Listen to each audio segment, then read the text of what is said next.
একটা হলো ভবিষ্যৎকে নিয়ে উৎকণ্ঠা, দুশ্চিন্তা, হতাশা। আরেকটা হলো অতীতকে নিয়ে উৎকণ্ঠা, দুশ্চিন্তা, মনোবেদনা, মনোকষ্ট। আমরা আলোচনা করছিলাম সম্মানিত দর্শক, এটা হলো শয়তানের পাঠশালার প্রথম পাঠ। আল্লাহ তাআলা কোরআন কারিমে আমাদেরকে জানালেন, শয়তান তোমাদেরকে ভবিষ্যৎ, অসহায়ত্ব, দুর্বলতা, দারিদ্র্যের ভয় দেখায় আর অশ্লীলতার নির্দেশ দেয়। আর আল্লাহ তোমাদেরকে বলছেন তোমাদের তিনি ক্ষমা করবেন, তোমাদেরকে প্রাচুর্য, বরকত, কল্যাণ, মেহেরবানি দান করবেন। কাজেই আমাদেরকে আল্লাহ তাআলার রহমত বরকতের আশায় অন্তরটাকে পূর্ণ রাখতে হবে।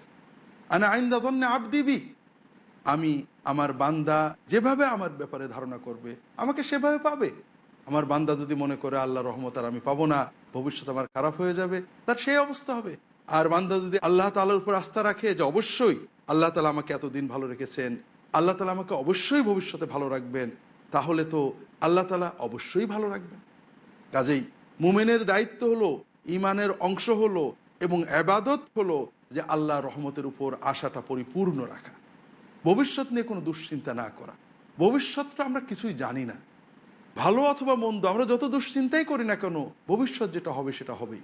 আমরা ভালো চিন্তা করলে সওয়াব হবে, আল্লাহ রহমতের আশা থাকলে মন ভালো থাকবে, আল্লাহ বরকত দেবেন। খারাপের আশা করলে কষ্ট লাগবে, কিন্তু কোনো লাভ হবে না। আর এজন্যই তো আমরা দেখেছি আল্লাহ রসুল সাল্লাল্লাহু আলাইহি ওয়াসাল্লাম বলেছেন, মান আসবাহা মুআফান ফি জাসাদিহি ওয়া আমিনান ফি সিরবিহি ওয়া ইনদাহু কুতু ইয়াউমিহি ফাকান্নামা হাইজাত লাহু দুনিয়া বিহাযাফিরিহা।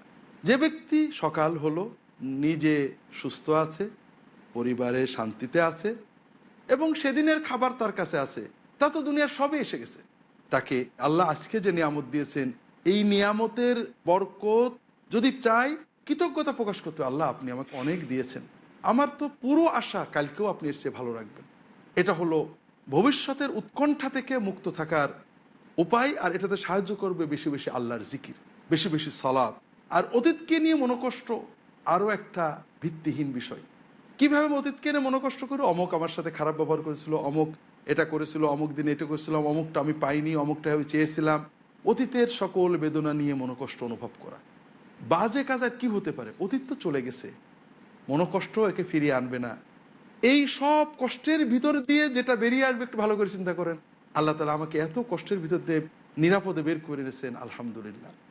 কাজে অতীতের কষ্টগুলো যখন মনে আসে তখন আল্লাহর নিয়ামতগুলো স্মরণ করুন। ভবিষ্যতের উৎকণ্ঠা যখন মনে আসে, আল্লাহর অতীত এবং বর্তমান নিয়ামতগুলো স্মরণ করুন। আল্লাহর নিয়ামত, রহমত, কল্যাণের আশা রাখুন, বুক ভরা আশা থাকো। আপনি আত্মবিশ্বাসী হন, আল্লাহ রহমতে বিশ্বাসী হন, মন থেকে উৎকণ্ঠা চলে যাবে। আল্লাহ রসুল সাল্লাল্লাহু আলাইহি সাল্লাম অশুভ চিন্তা পছন্দ করতেন না, বরং শুভত্ব, কল্যাণত্ব পছন্দ করতেন। আল্লাহ কোরআন কারিমে বলেছেন, নিশ্চয় কষ্টের সাথে শান্তি আছে, কষ্টের সাথে শান্তি আছে। এটাকে মনে রাখতে হবে আমাদের। আমরা অনেক সময় এটা একটা শিরিক বা শিরক মূলক অনুভূতি, যে আমরা সকালবেলায় বা প্রথমে যাত্রাপথে প্রথমবারে কোনো খারাপ হলে চিন্তা করি বোধহয় সবই খারাপ হয়ে যাবে, প্রথমেই খারাপ মানে সবই খারাপ। এটা শিরকি কথা। কোনো কর্ম থেকে খারাপ চেতনা নেওয়া, খারাপ ফলাফল নির্ধারণ করা, তাশাউম রাসূলুল্লাহ সাল্লাল্লাহু আলাইহি ওয়াসাল্লাম নিষেধ করেছেন। আর ভাগ্য, ভবিষ্যৎ, ভালো মন্দ নির্ধারণের চেষ্টা করা রাসূলুল্লাহ সাল্লাল্লাহু আলাইহি ওয়াসাল্লাম কুফরি, শিরক বলে গণ্য করেছেন। শুভ অশুভ চিন্তা করা, যেটা অশুভ হবে এই ধরনের চিন্তা করা শিরক বলে গণ্য করেছেন। বরং আমরা যখন কষ্ট পাব তখন আমরা আল্লাহর ওয়াদার উপরে আস্থা রাখবো যে আল্লাহ একটা কষ্ট দিয়েছেন, নিশ্চয় এর সাথে তিনি শান্তি দেবেন, ভালো দেবেন। আল্লাহ তো বলেছেন আল উসরি ইউসরান, কষ্ট হলে তার সাথে একটা ভালো আছে।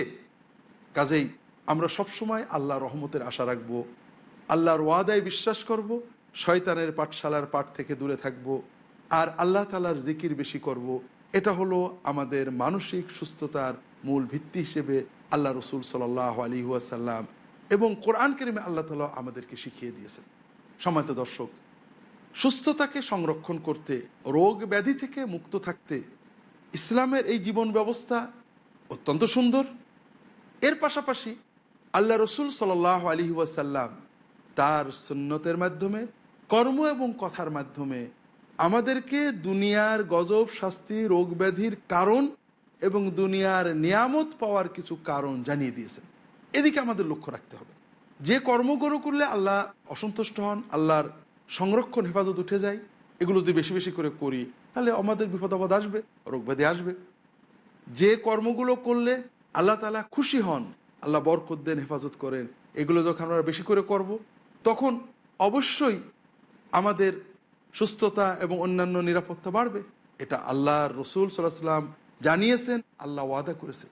এগুলোর অনেক বিষয় রয়েছে।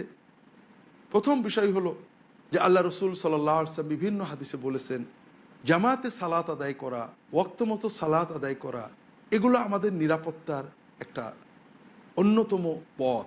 মান সল্লাল গাদাতা ফি জামাআতিন কানা ফি জিম্মাতিল্লাহ, যে ব্যক্তি ফজরের সালাত জামাতে আদায় করবে ওই ব্যক্তি আল্লাহর জিম্মাদারিতে চলে যাবে। অন্য হাদিসে আল্লাহ রসুল সাল্লাল্লাহু আলাইহি ওয়াসাল্লাম বলছেন, লা তাতরুকান্না সালাতাম মাকতুবা ফাইন ফাআলতা ফাকাদ বারিআত মিনকা জিম্মাতুল্লাহি ওয়া জিম্মাতু রাসূলি। এক ওয়াক্ত ফরজ নামাজও ছেড়ে দিও না। যদি তুমি এক ওয়াক্ত ফরজ নামাজ ছেড়ে দাও তাহলে আল্লাহ এবং তার রাসূলের জিম্মাদারি থেকে তুমি বিমুক্ত হয়ে যাবে, বের হয়ে যাবে, দূর হয়ে যাবে। দর্শক, আল্লাহ রসুল সাল্লাল্লাহু আলাইহি ওয়াসাল্লাম বিভিন্ন হাদিসে জানিয়েছেন কিছু পাপ আসছে যে কাজগুলো করলে দুনিয়াতে আল্লাহর শাস্তি, বেবরকতি আসে। যেমন পিতামাতার অবাধ্য হওয়া, মানুষের ক্ষতি করা, জুলুম করা, এগুলো যদি আমরা করতেই থাকি তাহলে পারে আল্লাহর অন্যান্য গজবের পাশাপাশি রোগ ব্যাধি এসে যাবে।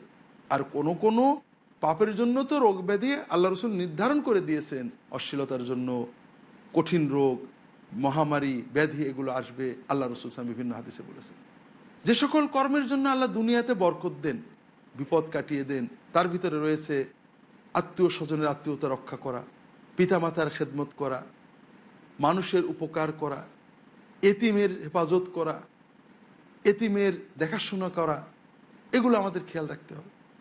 এভাবে যদি আমরা নিয়মগুলো মেনে চলি, চেষ্টা করি, আমাদের জন্য দৈহিক মানসিক চলার পথ সুগম হবে। সকালে 2 রাকাত বা 4 রাকাত সালাতুদ দুহা, চাষতে সালাত আদায় করলে আল্লাহ রসুল সাল্লাল্লাহু আলাইহি ওয়াসাল্লাম বলছেন ওই সারা দিনের জন্য তা যথেষ্ট হয়ে যাবে। অর্থাৎ ইনশাআল্লাহ এই সালাতের ওসিলায় আল্লাহ সারাদিন আমাদের হেফাজত করবে। বেশি বেশি ইস্তেগফার করা, ইস্তেগফারের মাধ্যমে আল্লাহ দুনিয়ায় বরকত দেন। কোরআনে আসছে, ইস্তাগফিরু রাব্বাকুম ইন্নাহু কানা গাফফারা ইউরসিলিস সামা আলাইকুম মিদরারা ওয়া ইউমদিদকুম বিআমওয়ালিন ওয়া বানিন ওয়া ইয়াজআল লাকুম জান্নাতিন ওয়া ইয়াজআল লাকুম আনহারা। তোমরা তোমাদের রবের ইস্তেগফার করো, ক্ষমা চাও, তার পথে ফিরে এসো, তাহলে তিনি গাফফার, ক্ষমা তো করবেনই, এছাড়াও তোমাদেরকে বৃষ্টি দেবেন, তোমাদের সম্পদ বাড়িয়ে দেবেন, তোমাদের সন্তানে বরকত দেবেন, তোমাদের জায়গা জমিতে বরকত দান করবেন। আল্লাহ কোরআন কারীমে জানিয়েছেন। কাজেই আল্লাহ তাআলার কাছে বেশি বেশি তওবা ইস্তেগফার করা, রাসূলুল্লাহ সাল্লাল্লাহু আলাইহি ওয়াসাল্লাম বেশি বেশি দরুদ পড়া। হাদিস শরীফে আসছে যে বেশি বেশি দরুদ পড়বে আল্লাহ তাআলা তার গুনাহ তো মাফ করবেন, তার দুনিয়ার দুশ্চিন্তা, উৎকণ্ঠা এগুলো কাটিয়ে দেবেন, তার সমস্যাগুলো মিটিয়ে দেবেন। তো এইভাবে আমরা যদি রাসূলুল্লাহ সাল্লাল্লাহু আলাইহি ওয়াসাল্লামের দেখানো জীবন পদ্ধতি, আমল পদ্ধতি, কর্ম পদ্ধতি, ইবাদত পদ্ধতি মেনে চলি তাহলে আমরা অবশ্যই দৈহিক মানসিক সুস্থতা অর্জন এবং সংরক্ষণের অনেক আশা করতে পারবো। সম্মানিত দর্শক, তারপরেও অসুস্থতা তো আসতেই পারে, কারণ চিকিৎসা বিজ্ঞানে সব নিয়ম মানার পরেও অসুস্থতা আসে। সব নিয়ম মেনেও একজন মানুষ অসুস্থ হয়ে যায়, কারণ অসুস্থতার বিভিন্ন কারণ রয়েছে। বিশেষ করে মুমিনের জীবনে অসুস্থতা তো একটা নিয়ামত। আর এজন্য সব নিয়ম পালনের পরেও অসুস্থতা এসে গেলে কখনোই মুমিন মনে করে না যে আমি এত সুন্দর পিতামাতার খেদমত করলাম, মানুষের সাহায্য করলাম, ভালো কাজ করলাম, ইস্তেগফার করলাম, তারপরেও আল্লাহ আমার রোগ দিল। না, রোগ ব্যাধি জীবনের সাথে ওতপ্রোতভাবে জড়িত। আমি কাজ করেছি তো আল্লাহর কাছে সওয়াবের জন্য, আর এর বরকতে রোগ ব্যাধি বিপদ আপদ কাটবে, আল্লাহ ওয়াদা করেছে। নিশ্চয় অনেক বিপদ কেটেছে, এটা আমার দরকার ছিল, এর ভিতরে নিশ্চয় কল্যাণ আছে। অসুস্থ হলে মুমিনের প্রথম দায়িত্ব হলো যে হতাশ না হওয়া, উৎকণ্ঠিত না হওয়া। প্রথমেই মুমিনকে মনে করতে হবে কাদারুল্লাহি ওয়া মা শাআ ফাআল। আমি ভালো পথে চলার চেষ্টা করেছি, সুস্থ থাকার চেষ্টা করেছি, কিন্তু আল্লাহ যেটা চেয়েছেন সেটা হয়েছে, নিশ্চয় এর ভিতরে কল্যাণ আছে, আমাকে এর থেকে বেরোনোর চেষ্টা করতে হবে। সম্মানিত দর্শক, সময় হলো বিরতিতে যাওয়ার। বিরতির পরে আবারও ফিরে আসব। ততক্ষণ আমার